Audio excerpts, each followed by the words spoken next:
বন্ধুরা, আজকে আমি তোমাদের সঙ্গে শেয়ার করব ব্যাঙ্গালোরে এক রকমের লঙ্কা পাওয়া যায়, সেটার নাম হচ্ছে বাজি চিলি।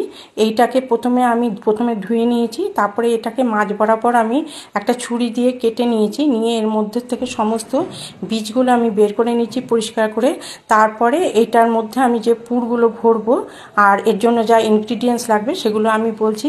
এটা ব্যাটারটা তৈরি করতে লাগবে বেসন, সুজি, হলুদ, নুন আর শুকনো লঙ্কার গুঁড়ো, আর হচ্ছে একটু হিং লাগবে, আর সাদা তেল তো অবশ্যই ভাজবার জন্য, আর আলু সেদ্ধ করে আলুটাকে মাখানোর জন্য লাগবে আদা কুচি, ধনেপাতা কুচি, কাঁচা লঙ্কা কুচি, আমচুর পাউডার, হলুদ, নুন, লঙ্কার গুঁড়ি আর একটু হিং।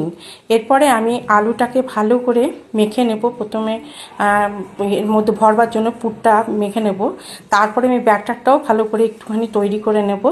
ব্যাটারটা তৈরি করে নিয়ে এরপরে আমি ওই পুর ভরা ওই চিলিগুলোকে পুরগুলোর মধ্যে ভরে নেব। ভরে নিয়ে এই চিলিগুলোকে আমি একটা করে ব্যাটারে ডোবাবো, আর সাদা তেলটা গরম করে নেব। সাদা তেলের মধ্যে আমি ভেজে নেব। সাদা তেলের মধ্যে ভেজে ভেজে আমি এগুলোকে তুলে পরিবেশনা করব। তোমরা একটু যদি থাকে ওখানে পাওয়া যায় ওয়েস্ট বেঙ্গলে, তাহলে তোমরা এটা ট্রাই করে দেখতে পারো, কেমন লাগলো আমাকে জানিও অবশ্যই।